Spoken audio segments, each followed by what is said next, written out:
سلام، خیلی خوش اومدی. سلام، مرسی، ممنون. بیا بریم دوست دختر جدیدمو نشونت بدم. بریم داداش. بفرما، اینم فاطیما دوست دختر جدیدم.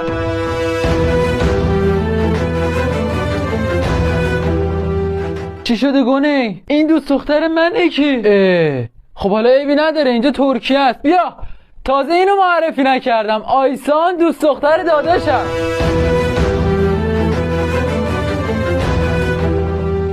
دیگه چی شده؟ این که خواهرمه. پیش میاد دیگه، کل خاندانمونو. به ببین کی اینجا، زن بابای جدیدم سوگل جون. مامان